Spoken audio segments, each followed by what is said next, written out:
साल में एक बार आने वाले फल का महंगा फायदा।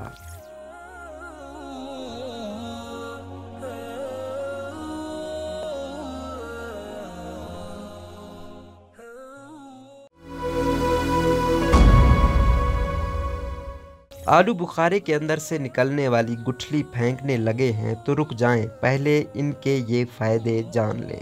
आलू बुखारे हम सभी खाते हैं। आजकल बाजार में आलू बुखारे हर तरफ नजर आ रहे हैं। कोई मीठे आलू बुखारे पसंद करता है तो किसी को खट्टे पसंद होते हैं। इसके गोदे और छिलकों को तो अक्सर लोग खा लेते हैं, लेकिन इसके अंदर से निकलने वाली गुठली को फेंक देते हैं। ये गुठली भी हमारी सेहत के लिए बहुत फायदेमंद है। इसमें सेहत के कई बड़े राज छुपे हैं जो तहकीक से पता चले हैं।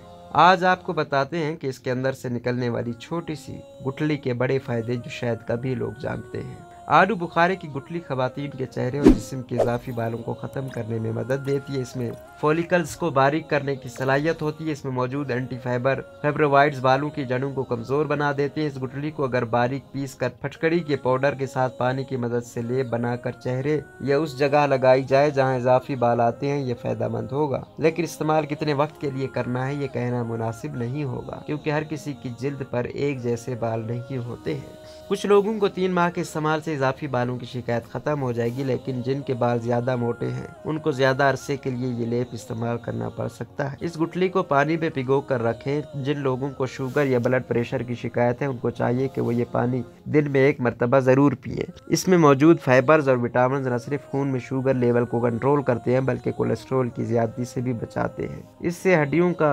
बरबरापन और जोड़ों का दर्द दूर होता है। लेकिन गुठली के पाउडर को सिर्फ आधा चम्मच इस्तेमाल किया जाए। इसके साथ गर्म या नीम गर्म पानी लिया जाए। इसको दूध के साथ इस्तेमाल करने से हाजमा खराब हो सकता है। आलू बुखारों को खुश्क करके इस्तेमाल करने से भी कई फायदे होते हैं। रोजाना एक आलू बुखारा खाने से हाजमा भी बेहतर होता है और जिगर में मौजूद पथरी भी जिस्म से बजरिया पखाना निकलने में मदद मिलती है। इसका जायका भी मजेदार होता है। इसमें खून को साफ करने वाले अज्जात भी पाए जाते हैं।